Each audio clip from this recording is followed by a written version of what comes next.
টাইটানিকের গল্পটা তো আমরা সবাই কম বেশি জানি, তাই না? সেই যে ডুবানো অসম্ভব এক জাহাজ, যা কিনা তার প্রথম যাত্রাতেই ডুবে গিয়েছিল।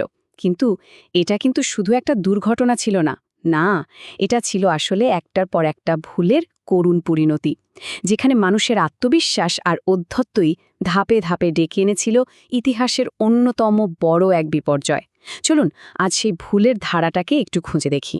যাত্রার শুরুটা কেমন ছিল জানেন? একেবারে আত্মবিশ্বাসে ভরপুর।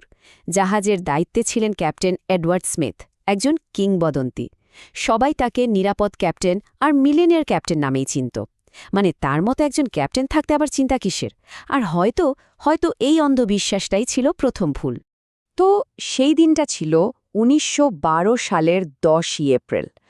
নৌ প্রকৌশলের যাকে বলে একদম সেরা নিদর্শন সেই টাইটানিক ইংল্যান্ডের সাউথহ্যাম্পটন থেকে রওনা দিল নিউ ইয়র্কের দিকে, তার প্রথম আর শেষ যাত্রায়।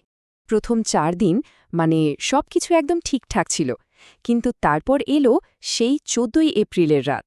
জাহাজটা তখন আটলান্টিকের কনকনে ঠান্ডা জলের মধ্যে দিয়ে পুরো গতিতে ছুটছে, আর ঠিক তখনই একটার পর একটা বিপদ সংকেত আসতে শুরু করল। কিন্তু আশ্চর্যের ব্যাপার হলো সেই সংকেতগুলোকেও পাত্তাই দিল না। ভুলগুলোর শুরু কিন্তু সেই দুপুর থেকে। ধরুন দুপুর ১:২টার দিকে আমেরিকা নামের একটা জাহাজ জানালো যে সামনে একটা বিশাল আইসবার্গ আছে, কিন্তু রেডিও অপারেটররা তখন যাত্রীদের মেসেজ পাঠানো নিয়ে এতই ব্যস্ত ছিলেন যে তাদের কাছে এই সতর্ক বার্তাটা অদরকারি মনে হলো। ভাবা যায় তারা এটা কন্ট্রোল রুমে পাঠালেনই না। বিকেলে মেসাবা নামের আরেকটা জাহাজ থেকেও প্রায় একই খবর আসলো, কিন্তু সেটাও কোথায় যেন হারিয়ে গেল। মানে বিপদ এড়ানোর দুটো পরিষ্কার সুযোগ, দুটোই নষ্ট হলো। সবচেয়ে বড় সবচেয়ে মারাত্মক ভুলটা হলো দুর্ঘটনার ঠিক ৪০ মিনিট আগে। কাছাকাছি ছিল আরেকটা জাহাজ, তারা আবার আইসবার্গ নিয়ে সাবধান করতে চাইল, কিন্তু টাইটানিকের রেডিও অপারেটর জ্যাক ফিলিপস তখন ক্লান্ত, বিরক্ত। তিনি শটান জবাব দিলেন, আমি কেপ্রেসের সাথে ব্যস্ত, ব্যাস লাইন কেটে দিলেন। আর ওদিকে অন্য জাহাজের অপারেটরও তার ওয়্যারলেস বন্ধ করে ঘুমিয়ে পড়লেন। টাইটানিকের সাথে যোগাযোগের শেষ পথটাও এভাবেই বন্ধ হয়ে গেল। আর তারপর যখন সব সতর্ক বার্তা হাওয়া, সব যোগাযোগ বন্ধ, ঠিক তখনই রাত ১১:৪০ জাহাজের ওয়াচ টাওয়ার থেকে দেখা গেল সেই বিশাল আইসবার্গটা একদম সোজাসুজির সামনে। কিন্তু ততক্ষণে যা হওয়ার হয়ে গেছে, সময় আর হাতে ছিল না। শেষ মুহূর্তে ফার্স্ট অফিসার মারডক একেবারে মরিয়া হয়ে জাহাজটাকে বাঁ দিকে ঘোরানোর আর ইঞ্জিন পুরো উল্টো দিকে চালানোর অর্ডার দিলেন। কিন্তু জাহাজটা চলছিল অসম্ভব গতিতে। ওইটুকু চেষ্টায় কি আর হয়? একটা কান ফাটানো শব্দ হলো, আর আইসবার্গের ধারালো কোণাটা জাহাজের ডান দিকে প্রায় ৯০ মিটার লম্বা একটা ফাটল তৈরি করে দিল। আর এখানেই টাইটানিকের ভাগ্য লেখা হয়ে গেল। দেখুন, জাহাজটার ডিজাইনটা কিন্তু দারুণ ছিল। এর ১৬টা কম্পার্টমেন্টের মধ্যে ৪টেতে জল ঢুকে গেলেও এটা দিব্যি ভেসে থাকতে পারত।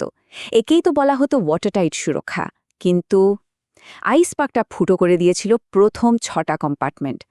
ওই অতিরিক্ত দুটো জলভর্তি কম্পার্টমেন্টের ওজনই যথেষ্ট ছিল ডোবানো অসম্ভব জাহাজটাকে ডুবিয়ে দেবার জন্য।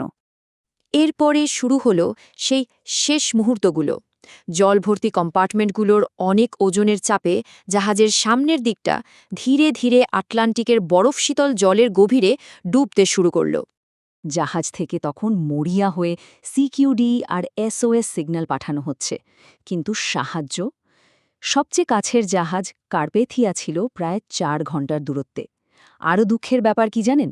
খুব কাছেই আরেকটা জাহাজের আলো দেখা যাচ্ছিল, কিন্তু সেই রহস্যময় জাহাজটা, তারা ওয়্যারলেস, মোর্স ল্যাম্প, জরুরি রকেট কোনো কিছুতেই সাড়া দিল না। তারা যেন শুধু নীরব দর্শক হয়েই রইল। এরপর যা ঘটল তা অবিশ্বাস্য দ্রুত। রাত ২:০৫ দিকে জাহাজের মাথাটা প্রায় জলের নিচে চলে এলো। ঠিক ৫ মিনিট পর জাহাজের পেছন দিকটা প্রোপেলার শুদ্ধ আকাশের দিকে উঠে গেল। এরপরই সব আলো দপ করে নিভে গেল, আর অসম্ভব চাপে বিকট একটা শব্দ করে জাহাজটা দুটুকরো হয়ে গেল। ঠিক রাত ২:২০ টাইটানিকের শেষ চিহ্নটাও সমুদ্রের গভীরে মিলিয়ে গেল। পুরো ঘটনাটা শোনার পর মনে একটাই প্রশ্ন আসে, তাই না? এতগুলো ওয়ার্নিং, এতগুলো সুযোগ, এর পরেও কি এই বিপর্যয়টা এড়ানো যেত না? সমস্যাটা কি আসলে প্রযুক্তির ছিল নাকি অন্য কিছুর? শেষ পর্যন্ত প্রশ্নটা কিন্তু একটাই, টাইটানিককে আসলে কি ডুবিয়েছিল? এর প্রযুক্তিগত সীমাবদ্ধতা নাকি মানুষের সেই লাগাম ছাড়া অহংকার যা বারবার বিপদকে দেখেও না দেখার ভান করতে শিখিয়েছিল?